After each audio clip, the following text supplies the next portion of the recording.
everybody, I'm Rishad Salamat. This is the News Hour live from Doha, coming up in the next 60 minutes. Missiles hit multiple sites across Iran's Isfahan province. At least 15 people have been killed. US President Donald Trump urges countries to send ships to secure the Strait of Hormuz and threatens to continue bombing Iran's coastline. The Iranian Revolutionary Guard responds with threats of its own, warning people in the Gulf to evacuate areas near oil ports.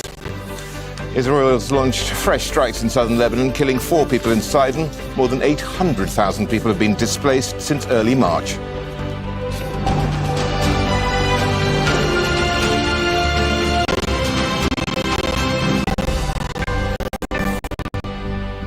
The conflict between the United States, Israel and Iran is now in its 3rd week, with oil and gas production increasingly under threat. There have been multiple strikes in Isfahan province in central Iran. One bombing killed at least 15 factory workers and wounded several more.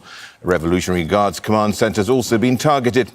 President Trump claims allies will send warships to defend the Strait of Hormuz, but didn't provide details. He's promised to ramp up attacks on Iranian vessels and shoreline defences. Earlier, he said strikes on the island of Karg obliterated Iranian military sites there. The island is a major oil exporting terminal. In response to US attacks, Iran's Revolutionary Guard says it'll target American assets wherever they are in the United Arab Emirates. Well, we're going to be live in the White House, Ramallah, Baghdad, Doha and Tehran. First of all, let's get over to Mohammed Val, who is in the Iranian capital. Now, Mohammed, Iran's Foreign Minister Abbas Araghchi has commented on the US attacks. Now, what's he actually been saying here? Well, at the beginning, he talked about the type of weapon that has been used in the attacks. He talked about medium-range or short-range HIMARS, American HIMARS, used in the attack. That's just a part of the weapons that were used overnight against Karg Island. And he said that the information Iran has now is that those rockets were launched from a neighborly country. He regretted that and said that Iran has warned against this and it is going to retaliate. And then he was asked about the name of that country, and he was very clear. He said it is the United Arab Emirates. He said that some of the rockets were fired from a location near Dubai and others from Ras Al Khaimah. And he said these are crowded areas that have civilians in them, and that to be attacked from those areas means that the possibility of the retaliation against those places. And I mean, he's criticizing the use of civilian areas to launch attacks against Iran, and he promised that Iran is going to retaliate against any country, any location from which attacks are waged against Iran. Now, Mohammed, tell us more about these attacks which should be taking place in Isfahan. Well, the information we have is very sketchy.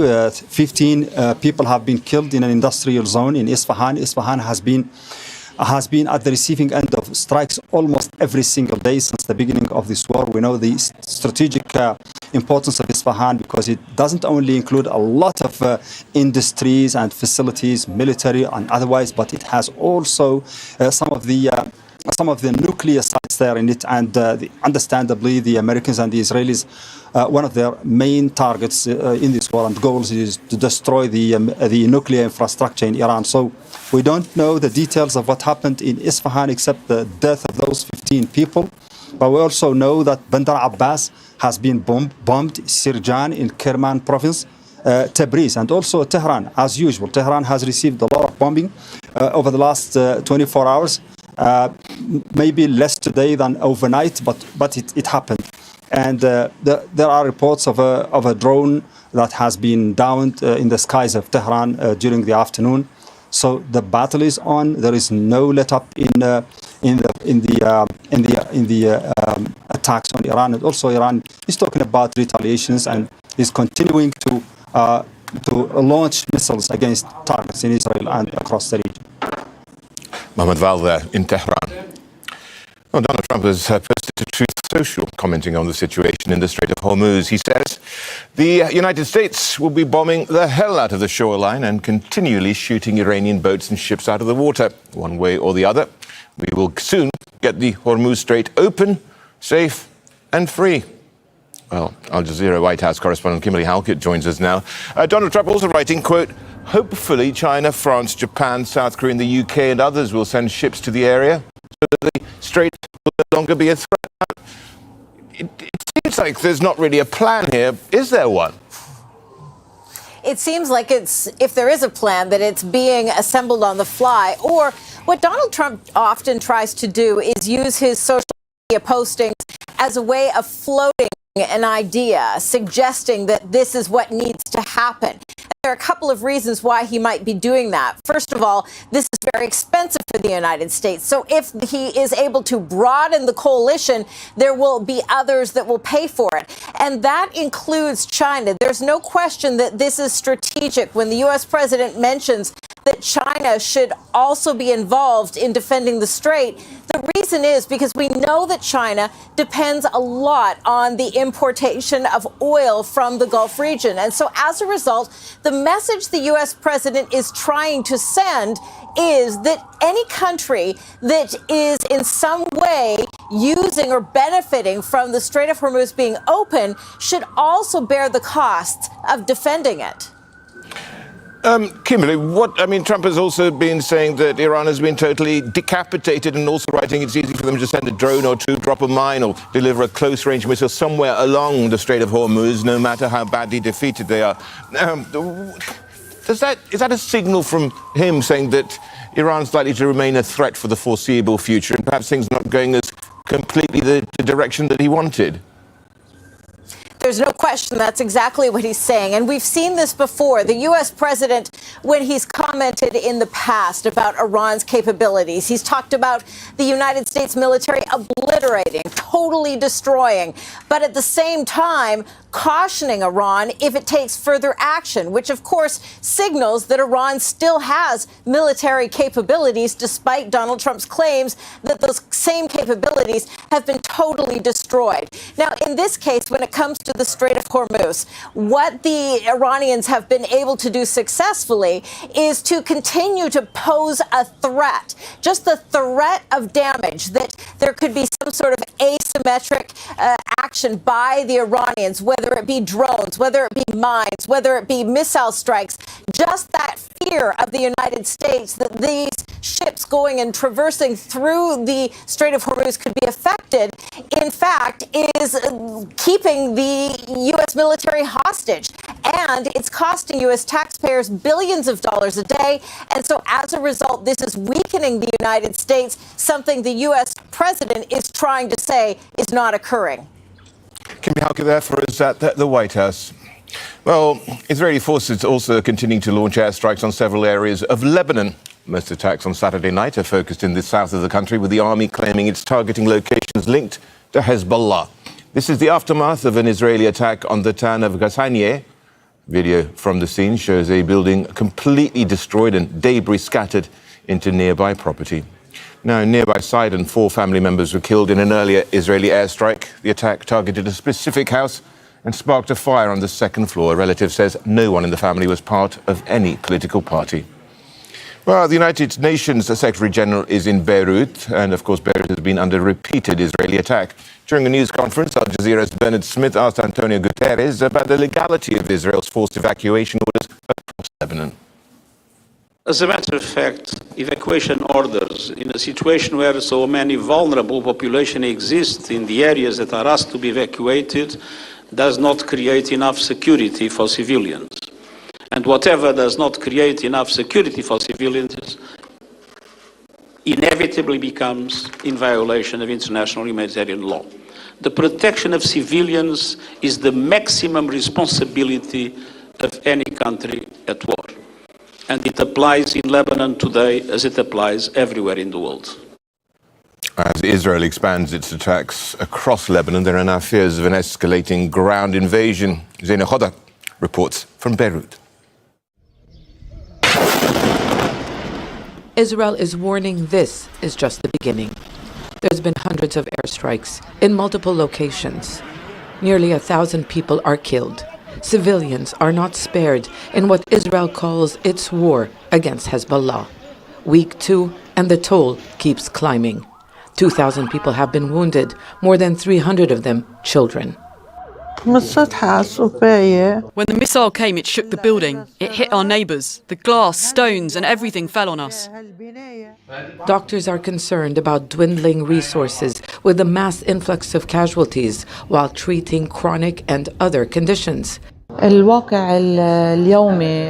war is very harsh. If we compare it to the 2024 war, we are receiving many civilians. A ground invasion appears to be next. Israeli troops have been reinforcing their presence along the border and operating in villages inside Lebanese territory, preparing for what could be a major military operation involving creating a kilometers-deep buffer zone. They've begun targeting bridges as part of a military strategy to disrupt the movement of Hezbollah fighters and weapons who continue to fire rockets across the border and engage with advancing troops. The Lebanese government, which misled and failed to fulfill its commitment to disarm Hezbollah, will pay increasing costs through damage to infrastructure and loss of territory until Hezbollah is disarmed.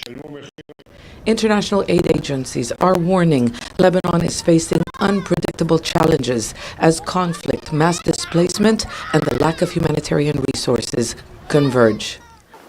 Nearly 1 million people have so far been displaced in the latest confrontation between Israel and Hezbollah. Prime Minister Nawaf Salam says that's 1 in 5 people in Lebanon. He's also warning that Lebanon is facing one of the most dangerous chapters in its modern history.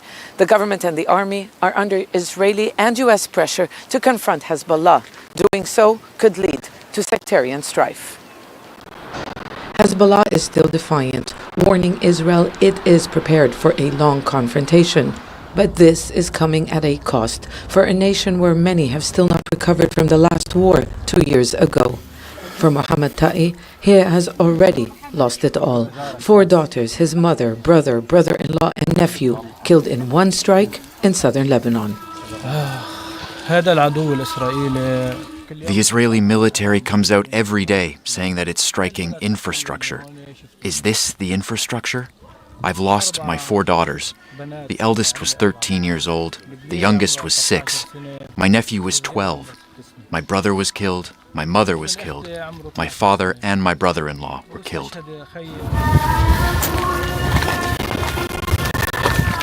Zara Khuder, Al Jazeera, Beirut.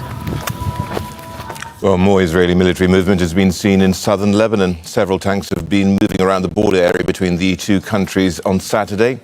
In recent days, the Lebanese government has expressed a desire to hold direct talks with Israel to ease tension and stop the fighting with Hezbollah. Noura is covering developments in Israel from Ramallah on the occupied West Bank. Noura, as fears of the ground invasion grow, Emmanuel Macron, the French president, is calling for de-escalation through direct talks between the two. Now, is that likely to happen? Well, we'll have to wait and see. But in the meantime, Rashad, the Israeli Prime Minister has appointed Ron Dermer, his personal confidant, as the person in charge of any possible diplomatic efforts regarding Lebanon. Only Dermer will really be dealing with the U.S. And just in the past 10 minutes, we've seen reporting in Israeli media that says Israel and the U.S.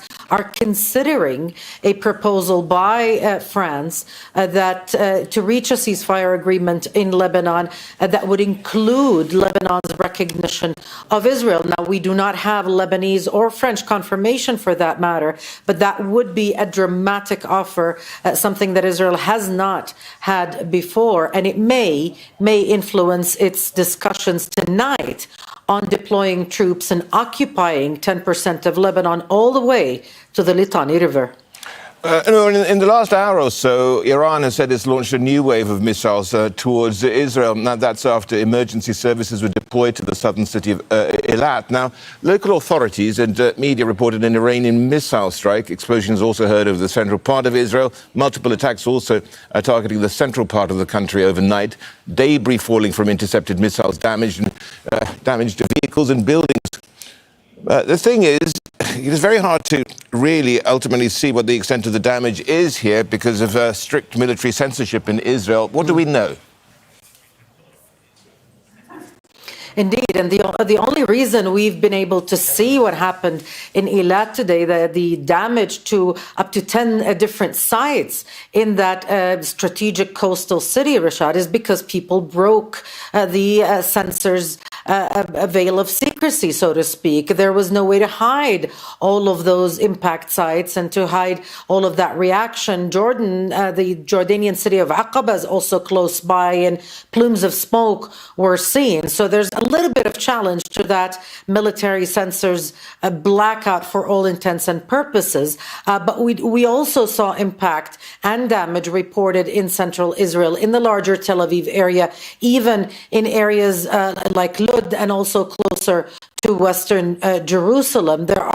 Nobody was reported killed or gravely injured, save for that one critical injury in Eilat. But these kinds of attacks that continue really impose a lot of stress on Israeli society. The Israeli military Home Front Command has said that it might ease restrictions on public gatherings, allow up to 100 people to gather in one place, provided that there are shelters up to code in place.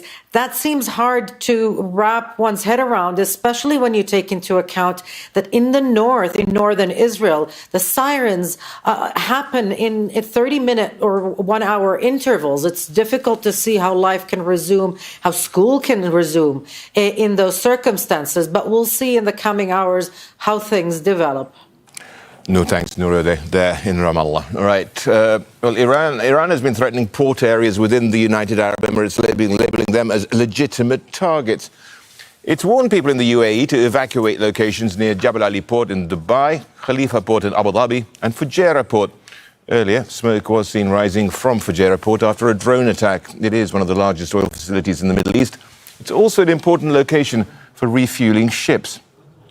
Now, there have been also a series of other attacks across countries this Saturday, including here in Qatar. Victoria Gatenby joins us right here in Doha. Victoria, Iran is directly threatening the Gulf's energy facilities. Now, are there any measures in the Gulf to protect their vital economic interests? Well, GCC countries have a wide range of defensive capabilities, which, as we've seen over the past few weeks, are highly effective. They have intercepted hundreds of ballistic missiles and thousands of drones. They operate a layered air defense system, so they're using the US Patriots and the THAAD system to intercept these missiles and drones. But as we've seen at Fujairah Port on Saturday, even though they are intercepted, these projectiles, they can cause chaos there. Some debris from a falling drone started a fire, and that's caused chaos at that port. That's a major port for the UAE. A lot of its oil from its inland oil fields goes through a pipeline to that port, and then because it sits away from the Straits of Hormuz, it can get through the Gulf of Oman and into the Indian Ocean and out to customers. So that is a major setback for the UAE, the fact that this fire is disrupting facilities there. We have seen oil-producing countries across the GCC cut oil supplies because of the instability in the region. And here in Qatar, LNG, liquefied natural gas, has been temporarily suspended because they said they had to protect both their workers and their vital infrastructure. So although these missiles and drones are being intercepted, it is causing a degree of chaos in terms of the energy sector in this region. What else are you seeing there? What's being reported at the moment in the Gulf, Victoria?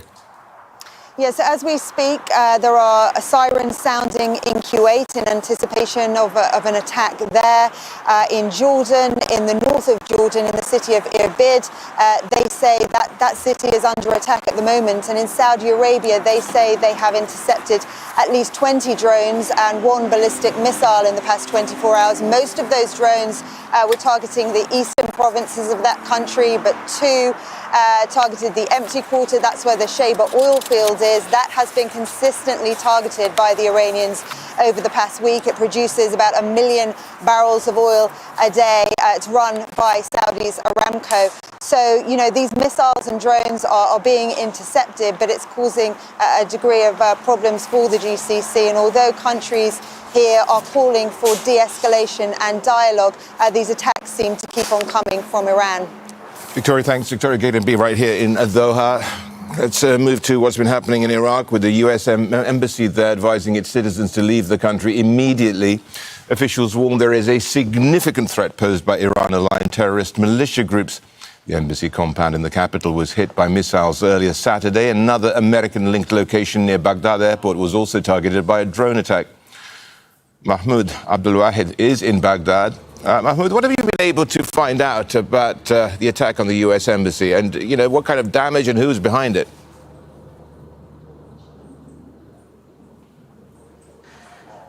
Well, the attack happened early in the morning today, and it hit part of the Seram air defense system set up on the building of the embassy. It literally hit the part responsible for the space communication part, which is linked to the Seram air defense system. The projectile was so fast that it was not intercepted by the Seram air defense system, according to Iraqi security officials. Now, this attack, despite the fact that no group has claimed responsibility for this attack as of yet, but according to the statement issued by the U.S. Embassy in Baghdad on its page on X, it has issued a security warning to all U.S. citizens to leave Iraq immediately. It also indicates, it accuses Iran-aligned armed groups of carrying out such attacks. The embassy says that Iran and its aligned armed groups in Iraq pose a major threat to the public safety, given the fact that they have been targeting U.S. military facilities, diplomatic facilities, oil infrastructure, and even U.S.-linked oil companies. We understand that this attack on the embassy this morning came only a few hours after a counterattack believed to be conducted by the U.S.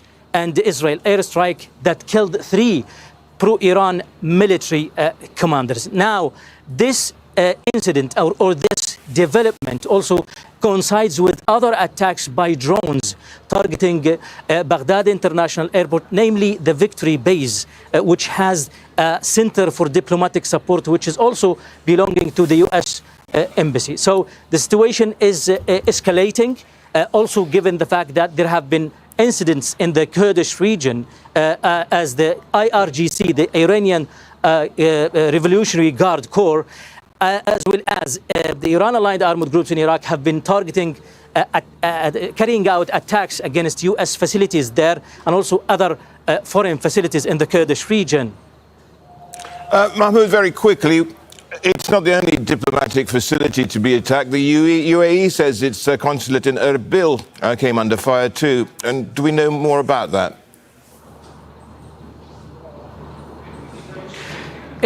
Yes, indeed. It's a drone attack that hit the building, the facility, the premises of the UAE consulate in Erbil today, and it resulted in injuring 2 workers there.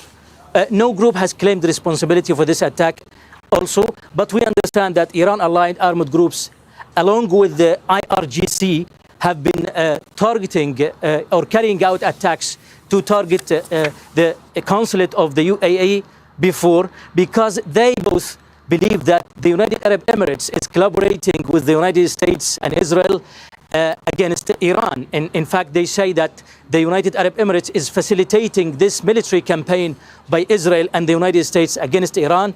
And they say the same rhetoric, according to their narrative. They say that every United Arab Emirates interest in Iraq or in the Gulf is a legitimate target for them, as long as the United Arab Emirates is facilitating this military campaign by the United States and Israel on Iran. Mahmoud, thank you. Mahmoud Abdulwahid there in Baghdad for us.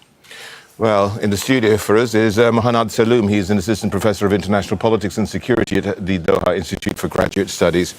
It does seem that this is widening out, with the various Iranian proxies now joining the fight. We've seen what happened with Hezbollah. We've seen now what's happening with Iraq, where there's a series of pro-Iranian militia groups.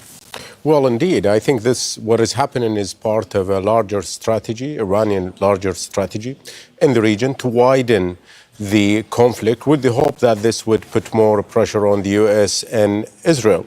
But also the U.S. and Israel, they have anticipated it. This is not new.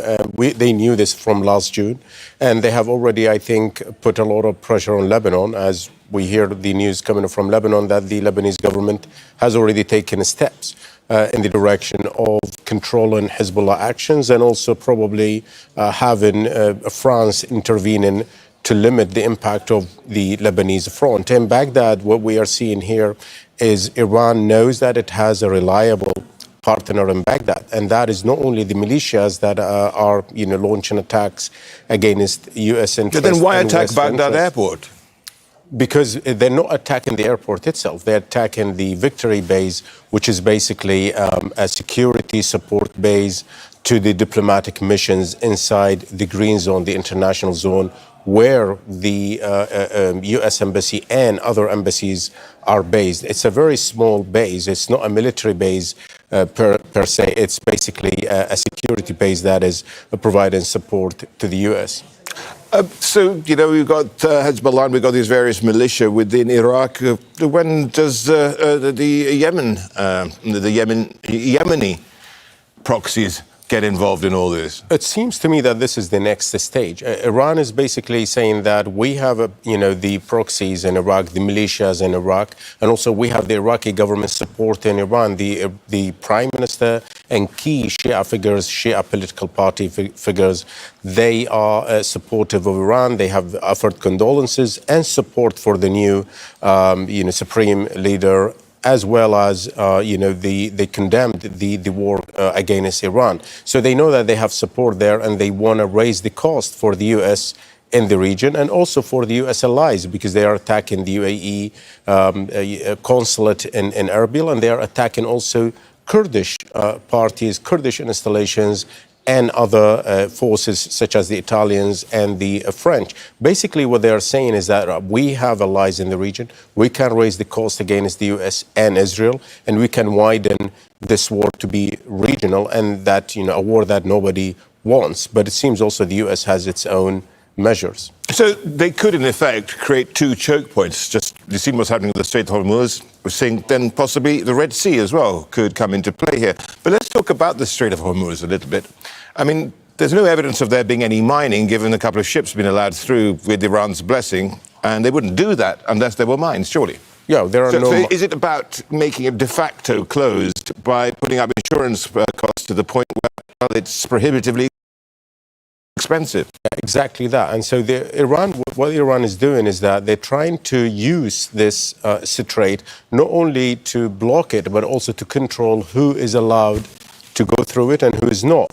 And they are even going further, saying that, if any country sells its oil in yuan or any other currency than the US dollar, then we would allow them to go through the Strait of Hormuz. So this is basically the rhetoric. I don't see Iran capable of delivering on that. They can deliver on that, for a limited period of time, but it seems that the US is very keen on blocking this and having countermeasures, including probably having control over the island of Kharj, and and that is what President Trump said, that they might have to control the other side of the Strait of Hormuz, the Iranian side of that, and that would need troops on the ground, boots on the ground, obviously.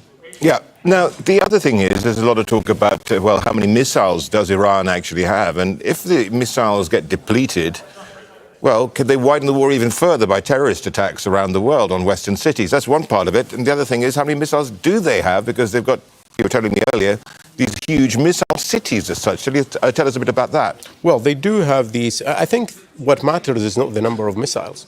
It's, do they have enough launchers? And also, where do they hide these cities? Where do they hide these missiles in these cities under the ground? These cities under the ground, they must have entry and exit points. And it seems that the U.S.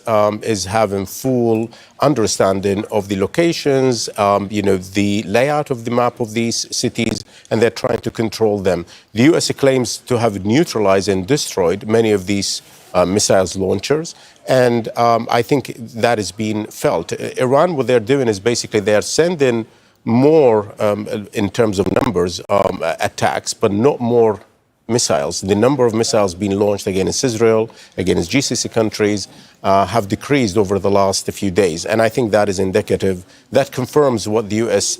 Is saying. But thousands of drones. Indeed. And so drones are the main, if you like, weapon of Iran. But also, at the same time, all these countries in the region, they do have countermeasures. They have learned from what happened in Ukraine. They have their own, if you like, their own defenses. Let's be, clear about this. Almost all GCC countries, they have countered and stopped at least 85% of the attacks coming from Iran, whether they are ballistic missiles or drones. Mohanad, thank you so much. Mohanad Salum, Assistant Professor of International Politics and Security, the Doha Institute for Graduate Studies. Thank you.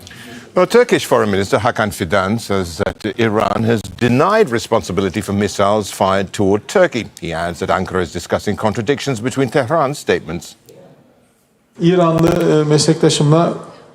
I spoke with my Iranian counterpart after the recent incident. Again, they don't take responsibility for the incident. They said they didn't give the order for such an issue and have no connection to such an attack.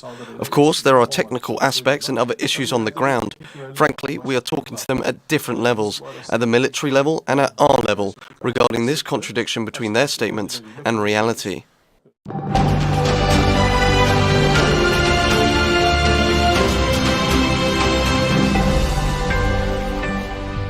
This is Al Jazeera, a reminder of our top stories.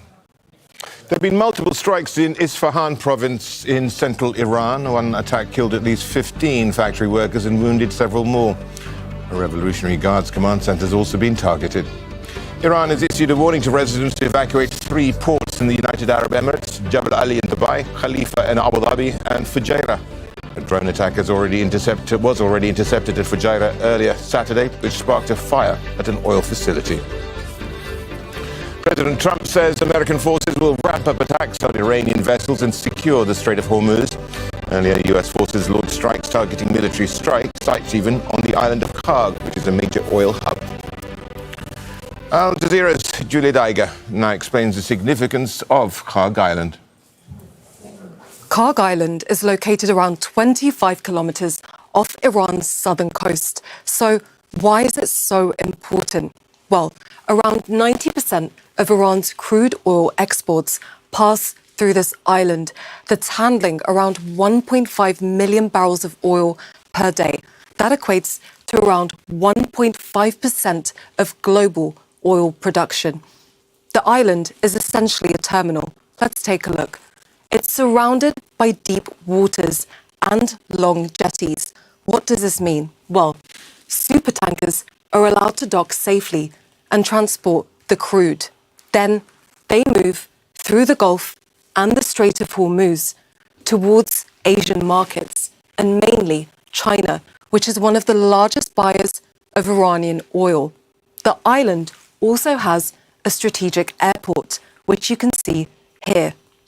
Most of the oil that's transported through Karg Island comes from some of Iran's largest oil fields.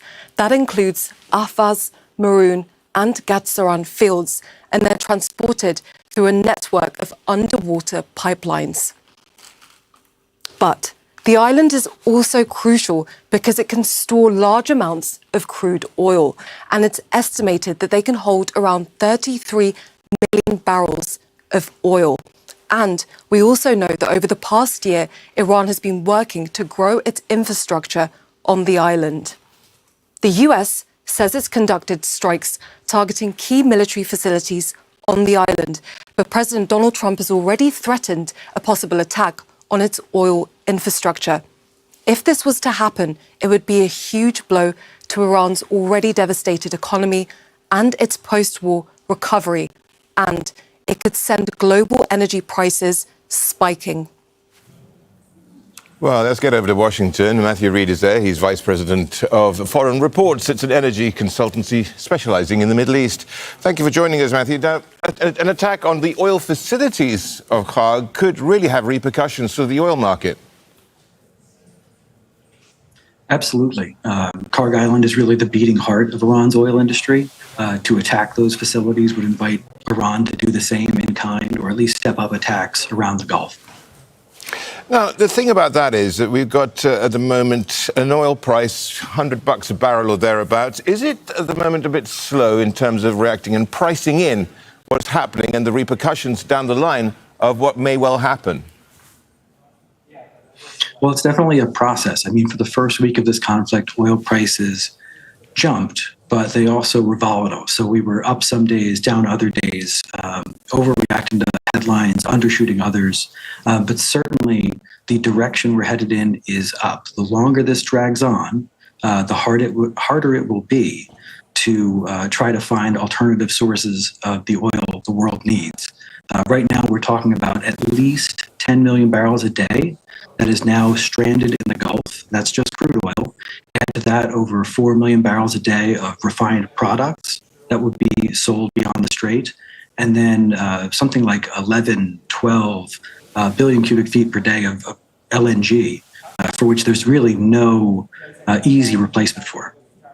Now, one analysis suggests that while the world before this conflict was awash with oil, the blocking or closure of the Strait of Hormuz is leading to a supply deficit of about 3 million barrels a day in March, rising, they project, 7 million a day in April. Well, you've got, strategic reserves here, which may well be opened up, but is that just a short-term fillip? Strategic reserves, in this case, are really a Band-Aid. And by the time that oil hits the market, it might be too little too late.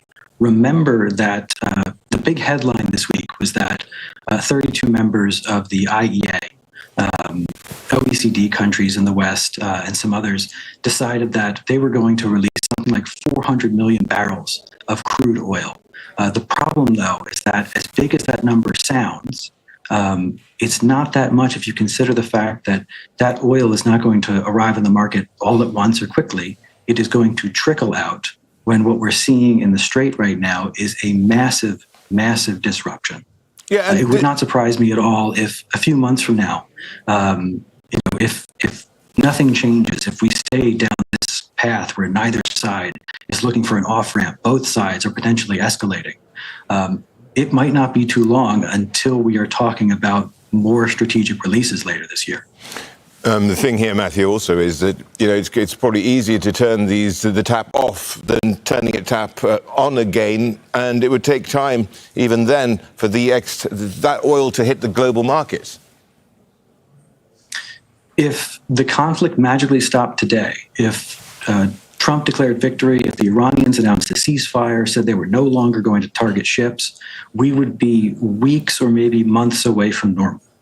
And that is a long, long time in this market when sentiment is so fragile. So going back to your question about price, we're at $100 a barrel now. If this drags on for another couple of weeks, we are going to be talking about prices probably closer to the levels we saw in 2022. The reaction to Russia's invasion of Ukraine boosted prices up closer and above $120 a barrel briefly. We could be there by the end of March, I think, easily. And if this lasts even longer, let's say the base case scenario turns into the worst case scenario. If this drags on into spring, another month or two, we are probably going to be talking about prices that are as high as they've ever been or higher. And then, the next step after that happens, and let's hope it doesn't, but the next step we're going to be talking about is the extreme cost to the global economy, which could be not just a headwind, but a driving force for a recession. If we get up close to $150 barrel oil, the only thing that can possibly follow is demand destruction, slowing economies. It could be devastating. Right. So do you think that at the moment these investors are underpricing what's going on? And I just want to very quickly also talk to you about, what about the gas market here too? Well, to the question about underpricing, I wouldn't call it underpricing. It is a process where the markets are trying to game out whether or not there are off-ramps, how soon this could quiet down. And what we've seen is oil prices, at least, are already up almost 50% over 2 weeks. And that even though $100 a barrel sounds relatively low given the stakes, we are seeing a gradual, steady climb in the wrong direction, which is up. So prices are starting to reflect the reality that this is not going to end soon. And then when it comes to gas, the volumes of gas that have been shut in by this closure, by closing the Strait of Hormuz, are so large. We're talking about 20% of the world's liquefied natural gas that is now trapped, now that the Qataris have been forced to shut in production. There is no easy fix for finding that gas. There are no, it's almost impossible to replace those cargoes on short notice, and let alone sustain them going forward. Matthew, thank you for your time. Matthew Reid there, Vice President of Foreign Reports, joining us from Washington. Thank you. Iran's closure of the Strait of Hormuz has stranded hundreds of commercial vessels with their crews trapped on board. The conflict is disrupting maritime transportation while also creating opportunities for ship owners. And it all comes at a cost. John Sarapoulos reports from the port of Piraeus in Greece, where much of the world's shipping is managed. A ship ablaze in the Gulf, filmed by a Greek merchant mariner on his phone. This is the danger facing the crews of about 300 commercial ships trapped in the Gulf, because Iran won't allow the vessels to pass through the Strait of Hormuz. There are also reports the crucial waterway is mined. We spoke to a Greek officer on board a tanker that loaded crude oil in Iraq before the war broke out. It's now been forced to wait. For security reasons, we've withheld his real name and location. Κάθε μέρα ακούμε εκρήξεις, δηλαδή εγώ το πρωί, 4 ώρα το πρωί άκουσα τουλάχιστον 10 εκρήξεις. Είδαμε τουλάχιστον 2 πυράβλους, βλέπουμε εκρήξεις, βλέπουμε μαχητικά πυράβλους, φωτιές. Είμαστε 24 άτομα, κλεισμένοι σε ένα καράβι και δεν μπορούμε να βγούμε ούτε στο κατάστρωμα. Δηλαδή ουσιαστικά είμαστε σε έναν εσωτερικό χώρο και καταβάλουμε προσπάθειες για να απασχολούμε με κάτι το μυαλό μας. Γιατί αν πρέπει να καταλάβουμε, να συνειδητοποιήσουμε τι γίνεται, θα φρικάρει ο κόσμος. For now, the crew has food and water, but if the conflict drags on, they will run out, and there are few tugboats big enough to resupply them in the open sea. The choking off of oil supplies raises the risk of economic hardship worldwide. The vast majority of traded goods, 90%, is transported by ship, making maritime transport crucial to the global economy. If ships cannot move freely and safely, then consumer prices and energy prices increase all around the world. The Greek-owned fleet transports a fifth of all the world's trade by sea and almost a third of the world's crude oil, making Piraeus the beating heart of the shipping industry. Ship managers here say oil prices and hiring rates for very large crude carriers, or VLCCs, shot up even before the strait was closed. The price of the freight was 3 to 6 times higher than the prevailing market price before the commencement of the war. While a VLCC was getting something like 120,000 per day, then after that they got 600,000 per day, 570,000 per day. Dollars. That kind of profit drives a demand for crews to take risks. Some companies send their crews into war zones for up to 5 times the salary. Some don't agree, and we advise them not to. Some companies ask their crews to sign a statement. We call it a death paper, saying they are aware of the dangers and are going in willingly. How willing they are is an open question. Some say no, but they're easily replaced. In a world of supply and demand, seafarers are putting a price on their lives. John Sarapoulos, Al Jazeera, Piraeus, Greece. Every major economy in the world is concerned about access to oil, but the conflict is being viewed through very different lenses on the ground. Many civilians in Iran, Israel and Lebanon are living in fear, and their cities are being targeted on a daily basis. With these wartime conditions, getting around the city has become somewhat difficult. Families are worried. Some people are no longer in their homes. They left their houses and gone away from the city. The work situation isn't good. In a way, we practically have no work at all. We work in a restaurant, but we basically have no sales and no customers. Every day we are afraid. We come to work with fear. And when we want to say goodbye to our parents, we hug them tightly because it's possible that we may not come back. Business and livelihoods have been badly disrupted. Many places have closed and people have gone to smaller towns. We are here since day one of the war. I told the kids I don't want to stay at home where there's no shelter or safe room or anything. I want to feel more comfortable than being under stress. Last time I got ill, so I decided I don't want to get ill this time again. That's it.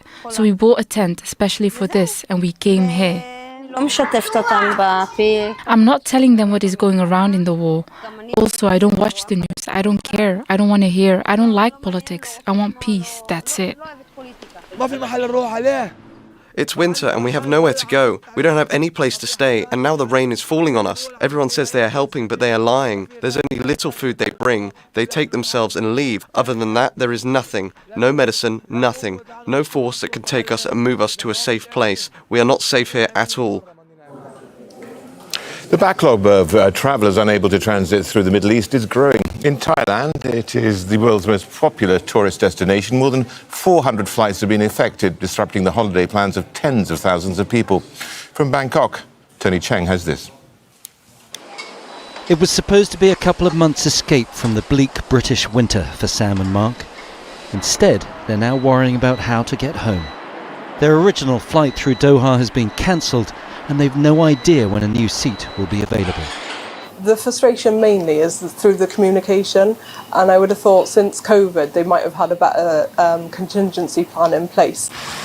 The beaches of Southeast Asia are a popular choice for tourists seeking to escape the cold weather. Few would have imagined that the war in Iran would impact their plans.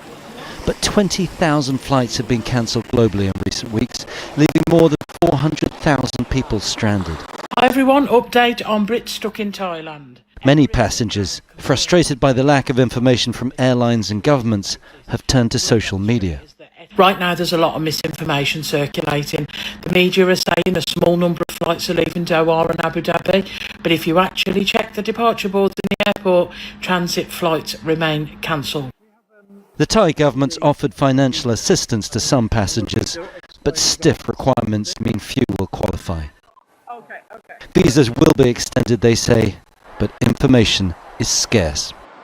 It's estimated that clearing the backlog of passengers who are currently stuck here could take as long as a month. But the bigger problem for Thailand is that as people start to make bookings for a perfect summer holiday on a paradise beach in Southeast Asia, they're not going to want to travel through the Middle East. Tony Cheng, Al Jazeera, Suvarnabhumi Reports, Bangkok. Now, Japan imports nearly 90% of its energy, most of it from the Middle East. More than two-thirds of that imported energy is shipped through the Strait of Hormuz. Patrick Fock went to the port town of Misaki, where the fishing industry faces tough days ahead. Misaki port to the south of Tokyo is a hub for deep-sea fishing, popular among day trippers from the capital. It's nicknamed Tuna Town, and seafood restaurants specialize in serving the best cuts of the fish in Japan. Eating tuna is cheap here compared to in Tokyo, but rising fuel costs seem certain to make it pricier. When it comes to things like tuna, the fishermen have to go out, and when fuel costs go up, it gets more expensive. Even before the Iran crisis, seafood prices have surged over the past year, outpacing broader food inflation in Japan. Declining catches are partly to blame. Fishermen fear developments in the Middle East will add to the pressure. If things don't change, we'll have to raise prices. Otherwise, we won't be able to continue. Japan imports about 95% of its crude oil from the Middle East, leaving it highly exposed to the effective blockade in the Strait of Hormuz. The government warns oil imports could drop significantly from late March. To manage potential shortages, it says domestic stockpiles will be released to refiners by as early as Monday. But prolonged disruption could ripple through Japan's economy and squeeze industries that rely heavily on fuel. For fishermen, the tide is uncertain. Patrick Falk, Al Jazeera, Misaki, Japan. Well, let's have a look at some of the other stories making global headlines. We've got a sandstorm sweeping across the Gaza Strip where displaced Palestinians are living in tents and temporary shelters. Sand is seeping into the shelters, worsening living conditions.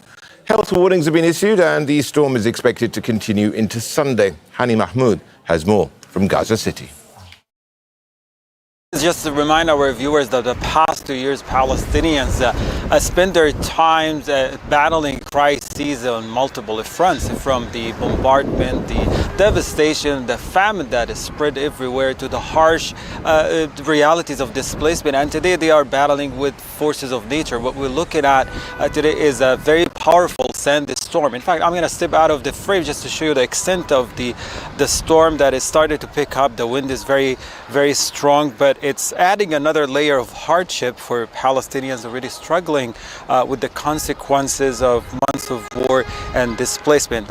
These, as I said, is picking up. The winds are strong and they're carrying thick clouds of dust, making our vision here quite difficult. But it's moving across the cities, displacement camps, reducing visibility already and forcing many of the people. We're looking at an area here that used to be quite busy and lots of traffic, but traffic is very little now compared to the past days, and forcing people to remain inside their tents. And when we talk about tents here across Gaza for the past 2 years, we definitely referring to makeshift tents, fragile structures, the areas, temporary shelters that Palestinians have used for the past 2 years and already worn out.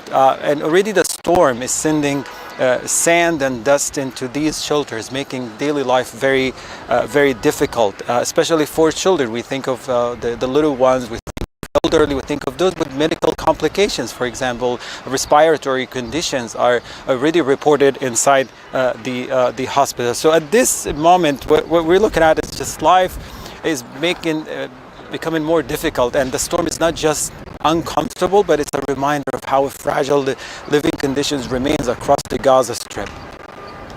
Ukrainian authorities say Russian missile and drone strikes have killed 4 people in Brovary near Kyiv. At least 10 others have been injured in the attack. Ukraine says that Russian forces also targeted the northeastern city of Sumy.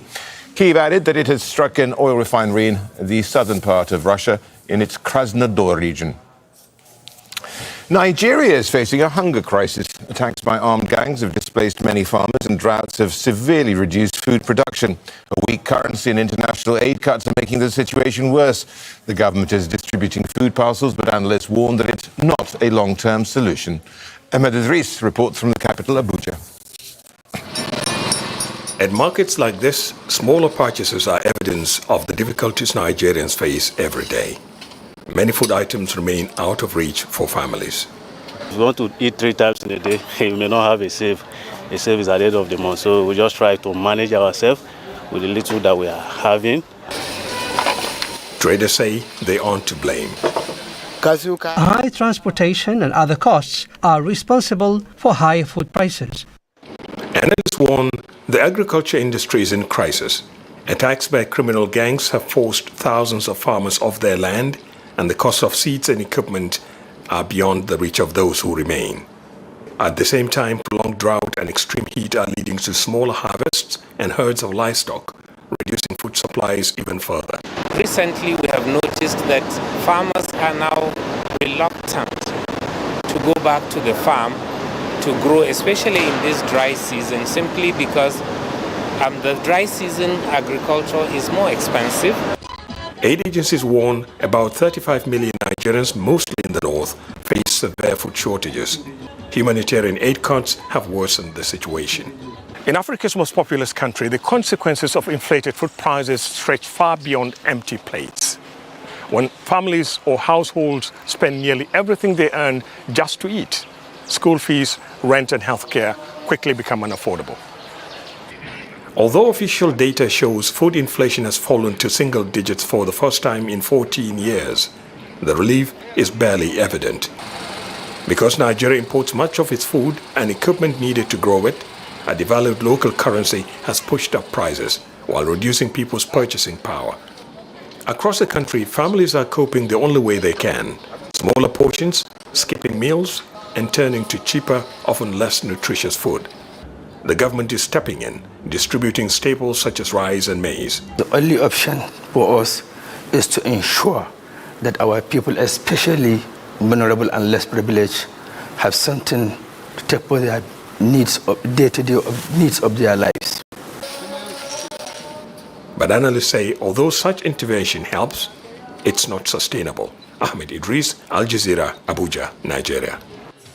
Now, some of the most endangered species in the United States could become extinct in the coming months, according to wildlife campaigners. They're blaming an executive order passed last year that declared a national energy emergency.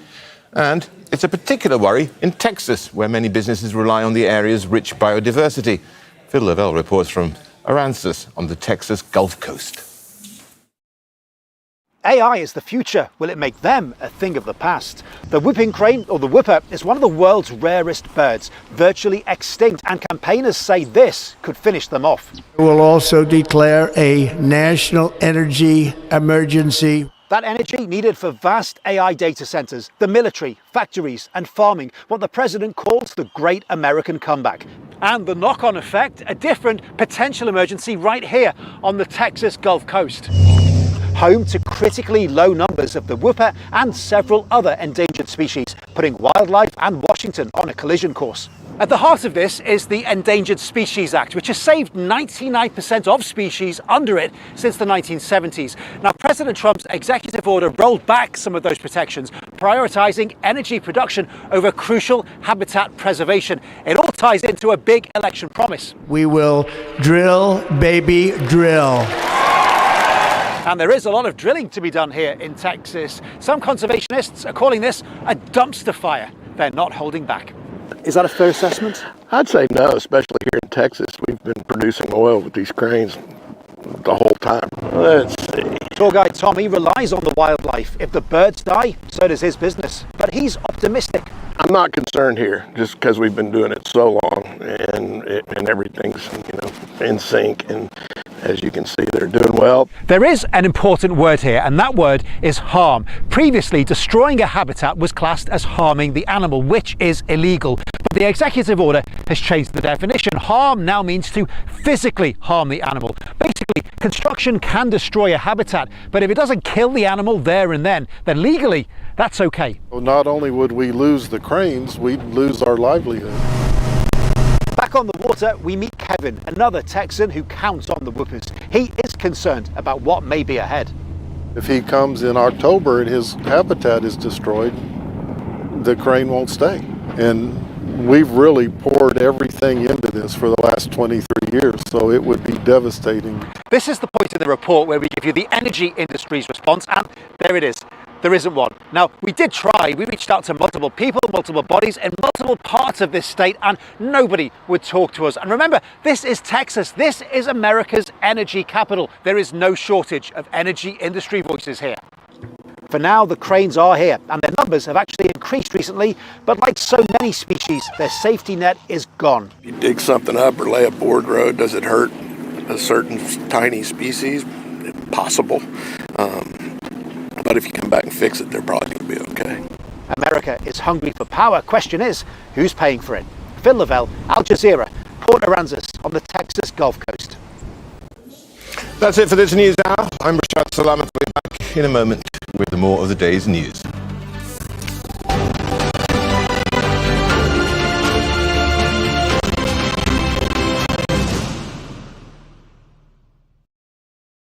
The latest news as it breaks. Hearing call to prayers and sharing a meal. These traditions connect them to their faith, to each other, even at the most difficult circumstances. With detailed coverage. As the Gaza Willpower team trains, every step becomes a proof that while war can break bodies, can't break the human urge to live. From the heart of the story. A radio signal in Gaza carries unusual weight. It not only delivers information, but it provides a sense of connection.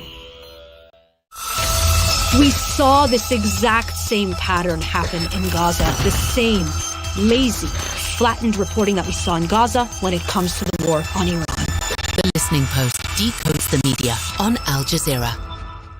Examining the impact of today's headlines. The United States has perfect capability of beating any country in the world into a pulp, but it will come at a cost. Setting the agenda for tomorrow's discussions. Conflict, it's all created by human beings, so it can all be solved by human beings, if only we can learn to cooperate. International filmmakers and world-class journalists bring programs to inform and inspire you on Al Jazeera.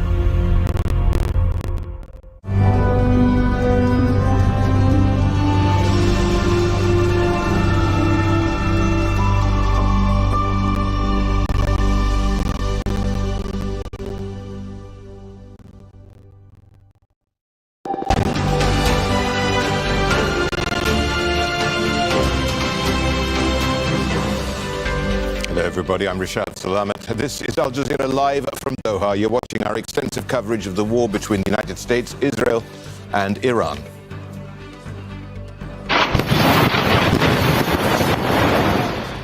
Missiles hit multiple sites across Iran's Isfahan province. At least 15 people have been killed. President Donald Trump threatens to continue bombing Iran's coastline to force an end to Tehran's blockade of the Strait of Hormuz. The Iranian Revolutionary Guard responds with threats of its own, warning people across the Gulf to evacuate areas near oil ports.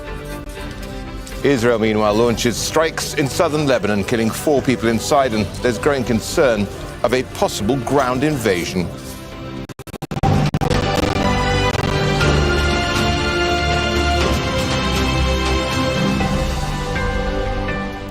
The conflict between the United States, Israel and Iran is now in its 3rd week. Both sides are trading strikes and looking to control vital oil trade routes.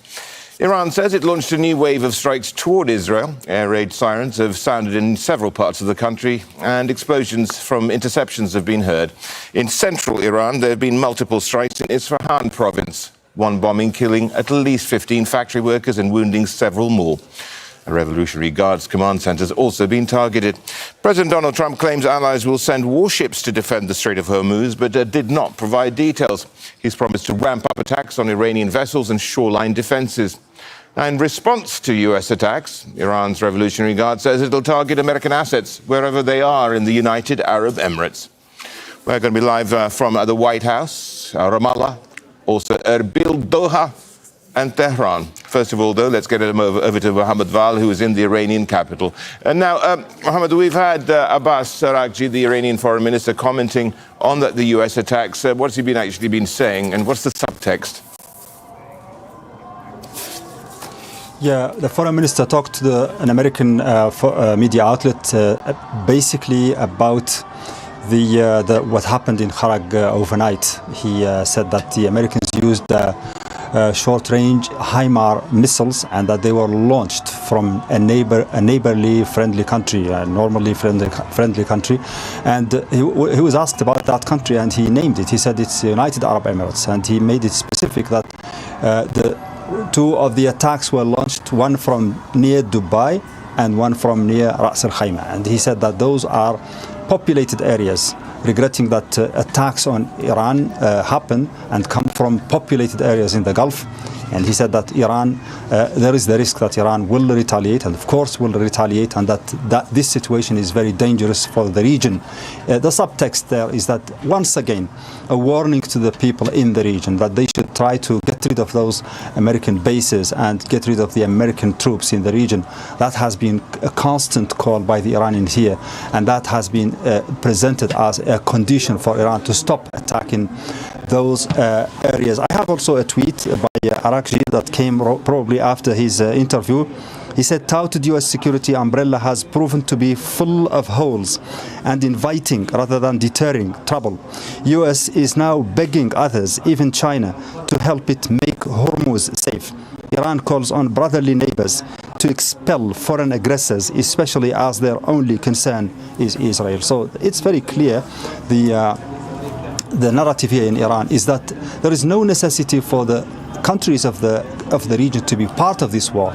if they get rid of American bases and American troops, and if they don't allow the Americans to use their space, land and sea, then there will be no problem between them and Iran, as the neighborly ties before this situation were all friendly and peaceful. We have also another tweet. Bear with me. We have another tweet with Speaker of the Parliament. This war proved one thing quite clearly. American bases in our region do not protect anyone. They are a threat. America sacrifices everyone for Israel and does not care about anyone but Israel. Anyone clothed by the US is literally naked. So very powerful words there by the Speaker of Parliament and by Arakshi about one specific topic that is a very important topic, which or subject or crisis, which is the cooperation Iranians perceive between the Americans and the neighboring countries of Iran. And it's very clear. For Iran, the solution is very clear. For those countries, just to get rid of the Americans, and then there will be peace. Mohammed, there's also been that attack in Isfahan. What more do we know? Yeah, very sketchy information, Richard. We only know about those 15 people who were killed there in an industrial zone in Isfahan, but Isfahan has been always at the receiving end of bombardment by the Israelis and the Americans since the beginning of this war. It's a very strategic location. It has a very strategic location in the middle of the country. Lots of industries there, civilian and military, and also, most importantly, it has the nuclear sites, some of the most important nuclear sites, which have always been announced by the Americans and the Israelis as one of the main targets of this war, the destruction of them. But we don't have any details about that. We know also that there have been strikes in Sirjan, in the Kerman province, in Tabriz, and most importantly in Tehran, which is like a daily occurrence. Tehran has always been bombarded every single day. And the IRGC is talking about the downing of a drone in the skies of Tehran today. The IRGC Navy commander says the US claim that Iran's Navy has been obliterated, just mentioning the IRGC. Talking about the Navy again, they said, no, that's not true. The Iranian Navy is still operative. And that the reason, or the proof of that, is that the Americans are now calling on other countries, including even China, to come to help them secure the passageways of the Hormuz. And that's, for the IRGC, is a proof that the Iranian Navy is still very efficient and acting in the region. Mohammed, thank you. Mohammed Valda joining us from Tehran. Well, Donald Trump has been posting on Truth Social, commenting on the situation in the Strait of Hormuz, saying the United States has beaten and completely decimated Iran. But the countries of the world that receive oil through the Hormuz Strait must take care of that passage, and we will help, in capitals, a lot. The US will also coordinate with those countries so that everything goes quickly, smoothly, and well.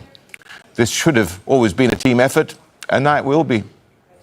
Well, Al Jazeera White House correspondent Kimberly Halkett joins us now. Now, reading this Truth Social posting, I mean, it begs the question here, has this been thought through properly?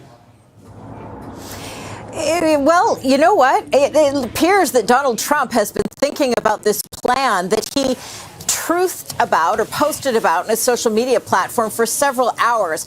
According to the White House pool reports, he's just returned from a game of golf where I assume he had a number of hours to think about his earlier tweet that he posted on Saturday morning, where he seemed to suggest that it was time to expand the coalition. In other words, he had mentioned that the countries of France, Japan, South Korea, the UK, and also China need to, if they are going to consume the oil that traverses through the Strait of Hormuz, then they should also defend it. And now it appears, after several hours from sending that initial post on Truth Social, the U.S. president is building upon that, essentially doubling down, saying that the countries that receive oil must, in his words, take care of the passage. And as you point out, say this should have been a team effort. But what I can tell you is that earlier this week on Wednesday, the U.S. president had a call with G7 leaders, and they said that this not only should not be escalating, but they wanted to see the president wind this down. But it's clear that he did not get that message and is now suggesting to some of these same countries to do the exact opposite. Kimberly, I mean, Trump said, and a quote, that the Iranian regime has been totally decapitated, also saying it's easy for them to send a drone or two, drop a mine or deliver a close-range missile somewhere on the strait here. Is that what sort of signal is that sending? Well, it's sending a signal that actually Iran remains a threat. And the fact that he has posted that now other countries need to join the United States in defending the Strait of Hormuz, which Iran has effectively closed, that this is an ongoing threat. And this is also a clever strategy on the part of the Iranians that signals American weakness. The fact that the United States is spending billions of dollars, sending more Marines in addition to the U.S. military presence that's already in the region, is signaling the danger and the risk that the United States in trying to protect these ships is exposed to. All Iran needs to do is drop in terms of asymmetric warfare, drop a drone, a missile or a drone, or there could be mines. Any of those risks hold the United States hostage in terms of military operations. And so the U.S. has said it's obliterated, it's totally destroyed, but clearly that's not the case. Kimberly, thank you. Kimberly Halkett there at the White House. Now, earlier, U.S. forces launched strikes targeting military strikes on Kharg Island, which is a major oil hub. Donald Trump says Iranian forces there were, quote, totally obliterated. Now, the island is considered a lifeline for the Iranian economy.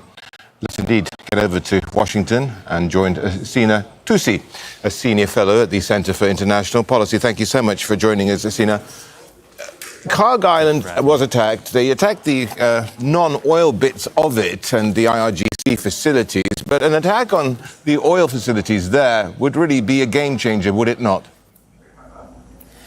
Yes, it would be. I mean, Iran's strategy has been to steadily go up the escalation ladder and threaten that if its critical oil infrastructure comes under attack, that it would widen its attacks on critical oil infrastructure in the Persian Gulf.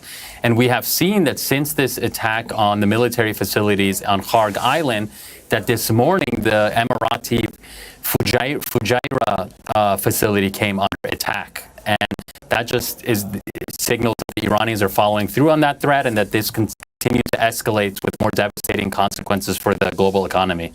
So what is the Iranian strategy, apart from creating chaos and elevating the oil price so that the global economy suffers here? What have they been really trying to do in terms of a military strategy? Well, Iran's strategy boils down to if they can't have security, if they're not allowed to prosper, then these neighboring countries where Iran has leverage over this critical waterway and strategic choke point to the global energy, that then Iran is going to interfere with that and raise the costs of all this pressure and efforts against it. So this is Iran's key bargaining chip, that in this war that Trump has threatened to destroy Iran, to decapitate the leadership, that Iran has been raising the cost in this way that it can, through its geography, through being on the Strait of Hormuz and sharing the longest coastline there, to raise the cost to get to a diplomatic solution is, at the end of the day, is what they're saying they want. That would enable them to also have stability and prosperity. Do you think the Trump administration was cognizant of this kind of response, and are they being prepared for this response? All the indications were that they were not. This seems to have been a poorly thought out effort to attack Iran that rested on a number of flawed assumptions about Iranian capabilities, about the cohesion and stability of the regime, which was assumed to be much more fragile than it has proven to be. And ultimately, we have seen that the U.S. cannot provide security for the Strait of Hormuz, and now it's asking all these other countries to send in their Navy ships when they didn't sign up for this, and this was a war that the U.S. and Israel started. Right. While Hegseth and Trump have been extolling the military successes they've had, no doubt there has been excellent execution militarily, but the point is that a strategy in itself? Yes. I mean, Iran's strategy has been to absorb these strikes against it and against its infrastructure, and a lot of its critical means of fighting back, its missiles and its drones, are buried underground that are hard to destroy from the air. And, it has these launchers spread out across the country. It's also been firing drones from underground silos. And so Iran has prepared for a long war of attrition that even if the missile fire rate goes down or the drone fire rate goes down, that it can keep this going on for a longer period of time and thus cause enough instability and pressure on the U.S. and the global economy. Now, the marches of thousands, if not hundreds of thousands of people on Al-Quds Day on Friday was a show of defiance and unity. Some have argued that the Israeli and U.S. bombing has actually provided a more unifying, it's producing a more unified Iran. Is this backfiring? What's your take here? Because, ultimately also it's the old adage, isn't it? You can bomb a country, but you can't bomb an ideology. Yes, exactly. Well, Trump, launched this war, calling for an uprising in Iran, telling the Iranian people that this is your moment, take to the streets. And that did not happen. After the assassination of Iran's Supreme Leader Ayatollah Khamenei, what has happened is that the Islamic Republic's base has taken to the streets and pretty much remained in the streets since the beginning of this war.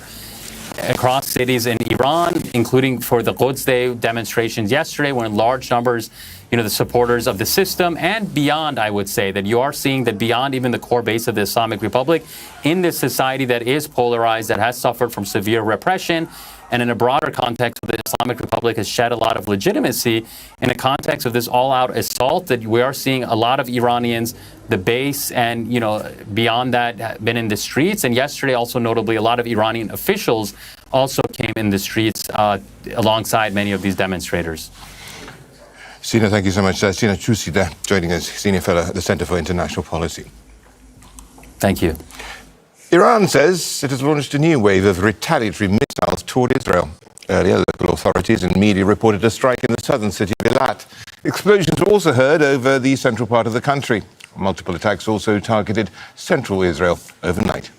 Noor Odeh is covering developments in Israel from Ramallah on the occupied West Bank. What more do we know? Because we do, of course, have a lot of security restrictions imposed by the Israeli authorities. Mm-hmm.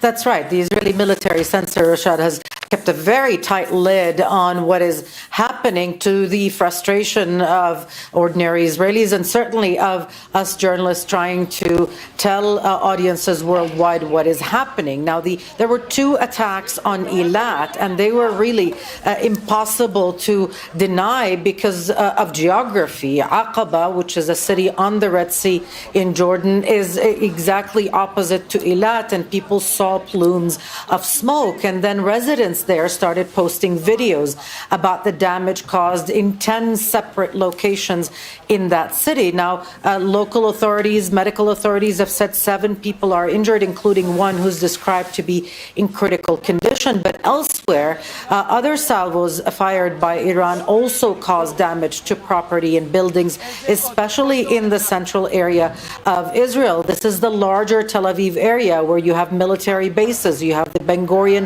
airport, you have other military and intelligence assets. We saw destruction there, but we do not know what the targets were. And of course, that continues to test the ability of the Home Front Command to ease restrictions. We're being told that perhaps by next week, 100 people might be able to gather in any one place, so long as there are public shelters up to code that can accommodate them, Rashad. Emmanuel Macron, the French president, has been calling for de-escalation and perhaps mediating between Israel and Lebanon. I mean, are they considering diplomacy, particularly on the Israeli side? Well, they're considering 2 things. The reports talk about this French proposal whereby Lebanon would recognize Israel in exchange for Israel withdrawing from all Lebanese territory and the Lebanese army deploying to the border with Israel. This is set to be under consideration by the U.S. and Israel. In the meantime, the Israeli Prime Minister has assigned Ron Dermer, his confidant, as a mediator, someone who would be the go-between Israel and the U.S. on all things Lebanon.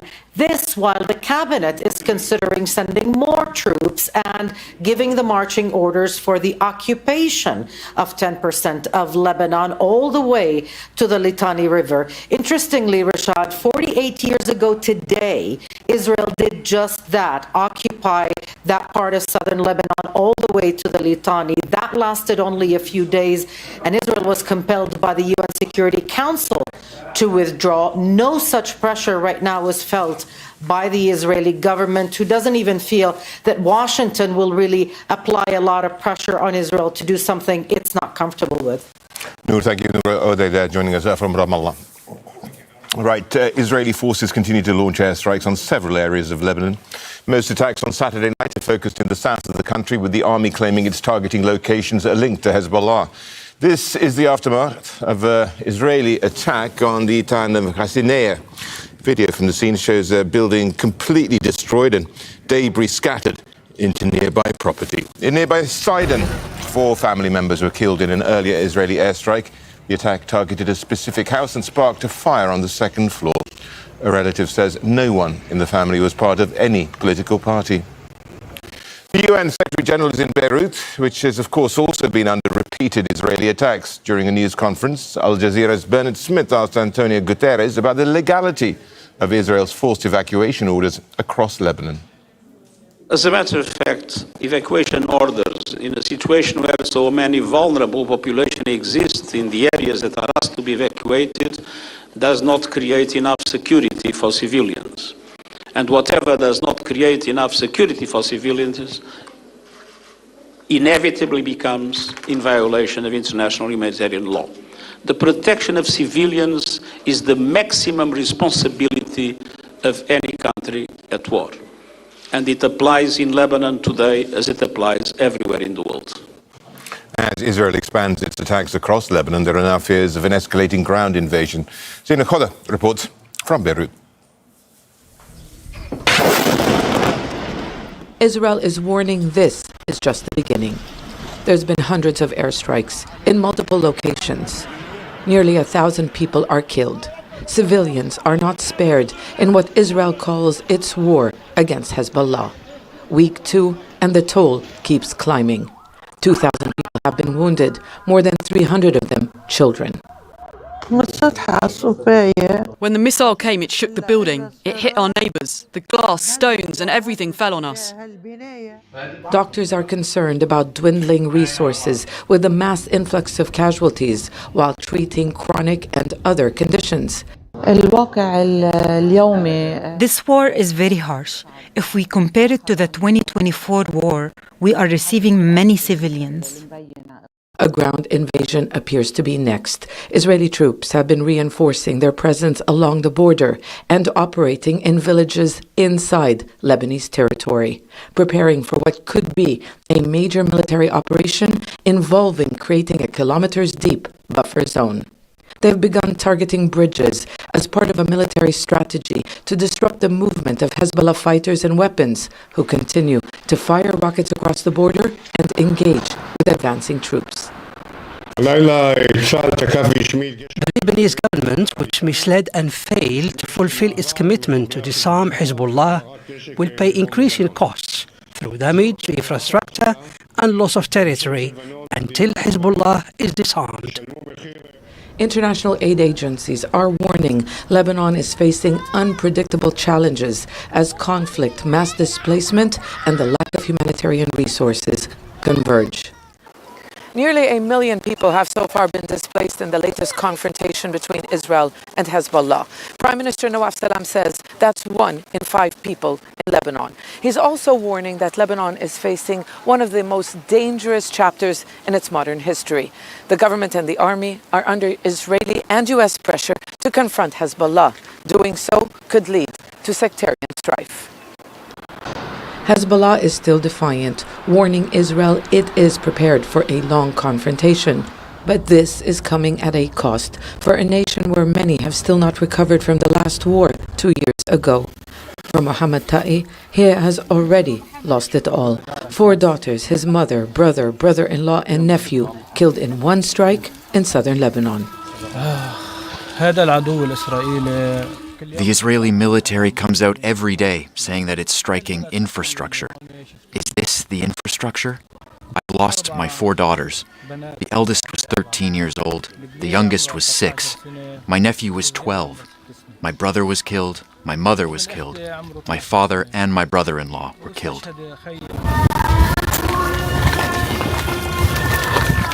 Zena Khuder, Al Jazeera, Beirut. Iran has threatened port areas within the United Arab Emirates, labelling them as legitimate targets, warning people in the UAE to evacuate locations near Jebel Ali Port in Dubai, Khalifa Port in Abu Dhabi, and Fujairah Port. Earlier, smoke was seen rising from Fujairah Port after a drone attack. It is one of the largest facilities in terms of oil in the Middle East. It's also an important location for refueling ships. Well, there have been other attacks across the Gulf countries this Saturday, including here in Qatar.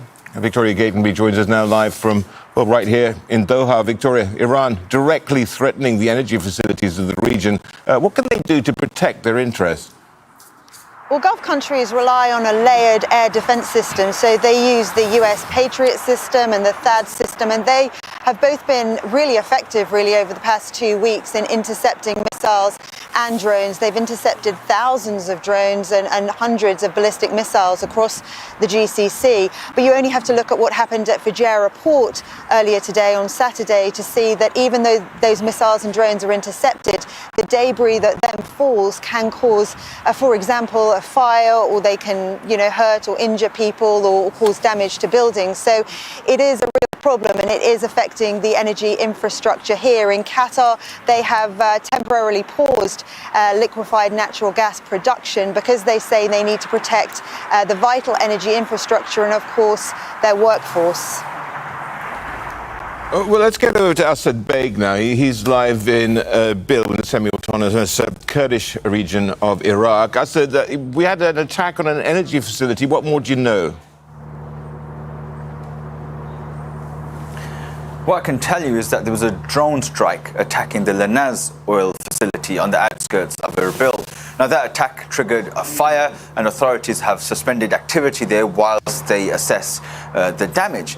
Now, this oil facility is part of the energy infrastructure here in the Kurdish region that for oil production and distribution. So even limited damage can cause concerns about the security of the energy infrastructure or the sector here in the Kurdish region.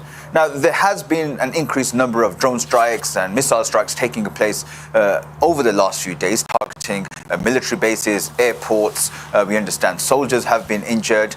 But what's important about this is why it's so significant is that this isn't a military target, and the concerns are that now the energy infrastructure in the Kurdish region is being drawn in to this conflict. So it's very alarming for the authorities here, and the security of the energy infrastructure is very important because the oil refineries, the distribution, the production is the backbone of the economy here. Hold that thought.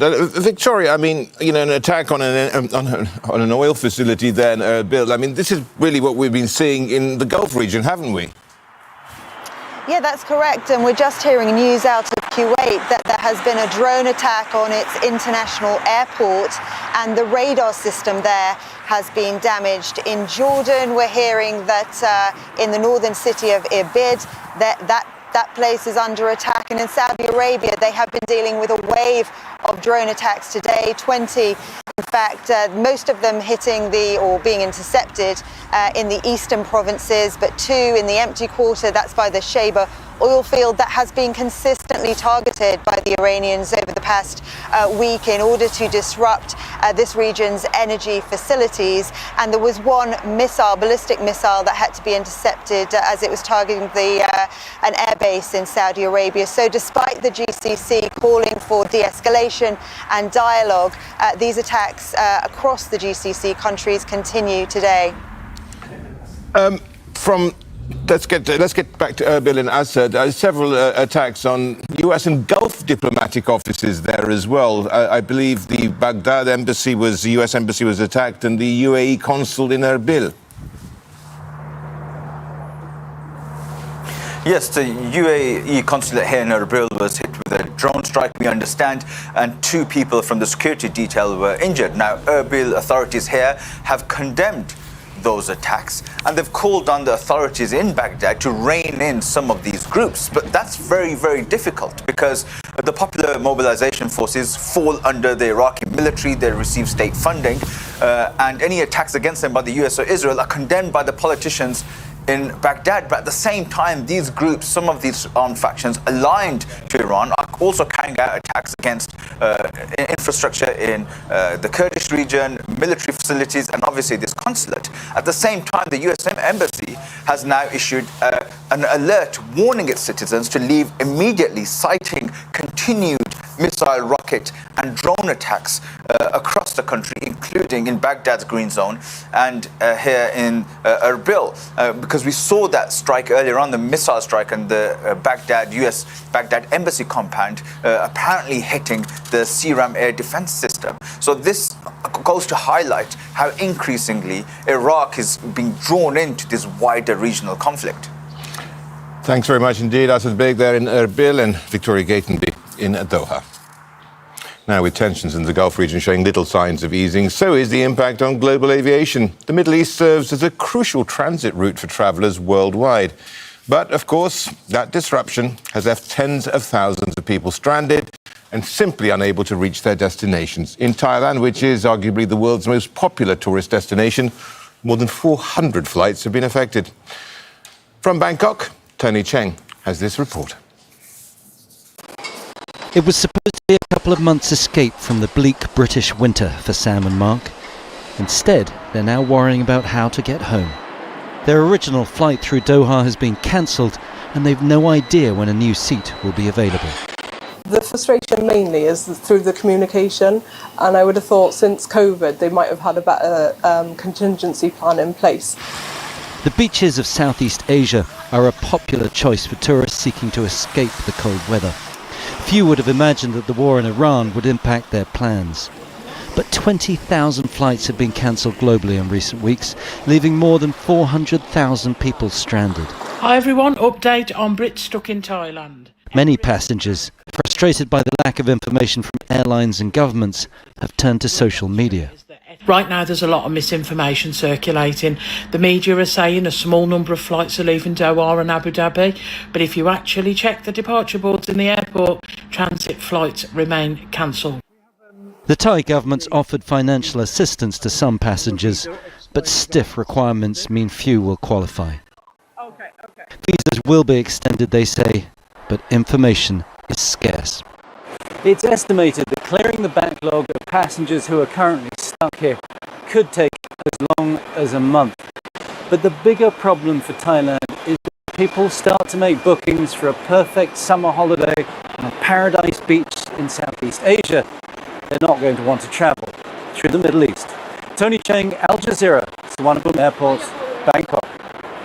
Now, Iran's Foreign Minister Abbas Araghchi has discussed US and Israeli military aggression during a phone call with the Sri Lankan Foreign Minister Vijayatha Herath. The bodies of 84 Iranians killed on board of a ship off the coast of Sri Lanka have now been repatriated. But officials say talks are continuing over whether the survivors of the incident will also be returned to Iran. Now, a US submarine torpedoed the warship last week. Washington's asked Sri Lanka not to repatriate the Iranian crew. And that's it from me, Rashad Salamat. Our extensive coverage of the Iran war continues after the Listening Post.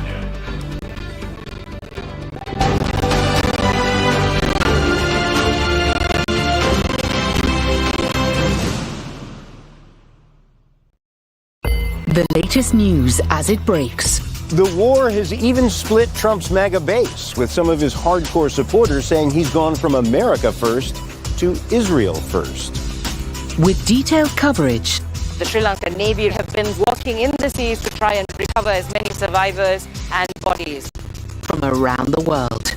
Bangladesh's new government may soon be facing serious economic challenges caused by a distant war.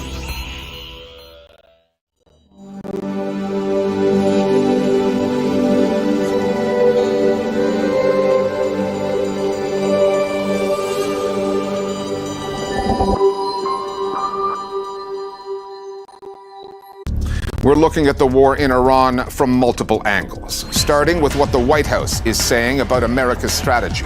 It changes by the day. What are journalists to make of it?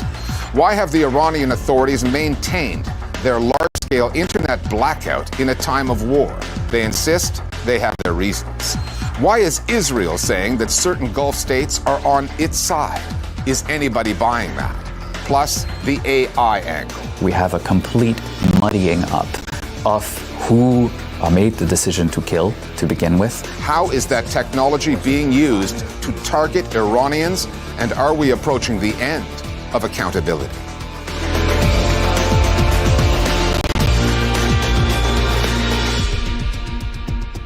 The war on Iran is entering its third week, and what began chaotically has only grown worse. In terms of weaponry, the military capabilities of the warring parties, it should be no contest. The U.S. and Israel hold the upper hand, except that Iran is fighting a different kind of war. It is responding asymmetrically, unconventionally, targeting various economic pressure points, making clear that the battlefield extends well beyond its borders. When it comes to the information war, the messaging that's coming out of Washington has been erratic, at times contradictory, and largely ineffective.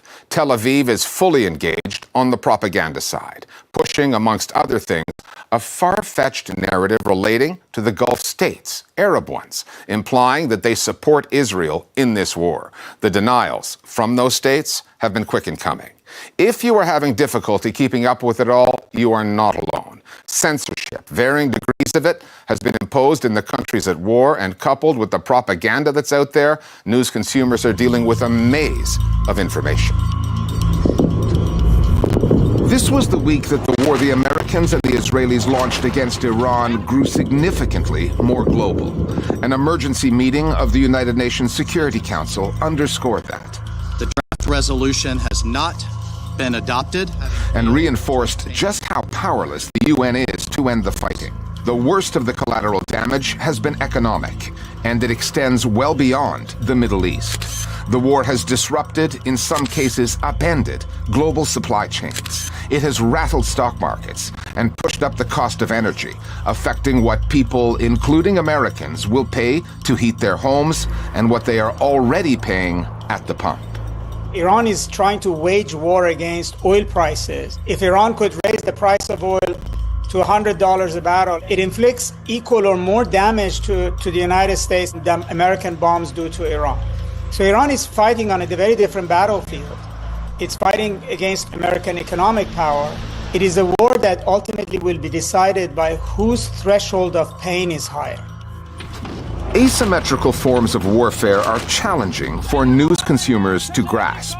The munitions math, for instance. It is unclear how many ballistic missiles and drones the Iranians have, how long their stocks will last. To hear the Trump administration tell it, that doesn't really matter. We won the bet. In the first hour, it was over. The president and his Secretary of War, Pete Hegseth, are talking like they can dictate what happens next. Whether they know it or not, they will be combat ineffective. They will surrender. For all the bravado, though, the shifting, conflicting messaging coming out of this administration indicates that it doesn't know where this story is going either. We're in a truly unprecedented moment where the rhetoric coming out of the White House is so bellicose. Epic fury! And so over the top that it's almost impossible to judge what they actually believe, what they mean, what they intend to do. And part of it is just this truly bizarre United States administration that's nothing like we've ever seen before. These are people who believe that U.S. military power can pretty much solve any problem. It will not solve this problem. I mean, we should have learned over the last 20 plus years of the global war on terror, the invasions and occupations of Afghanistan and Iraq, where we couldn't solve these problems militarily. There are very experienced and very smart analysts in the Pentagon, and they've long understood Iran's asymmetric strategy. The war between Iran on one side and the U.S. and Israel on the other is a perfect example of asymmetric warfare. It just seems that this has just been disregarded by political decision makers. And clearly Donald Trump is being led by the nose by the Israelis, who have been claiming that this would be a walk in the park. Could be quick and decisive. It may take some time, but it's not going to take years. It's not an endless war. Al Jazeera has a permanent presence in Iran, journalists based there. This past week, CNN became the first Western news outlet to get a team into the Islamic Republic since the war began.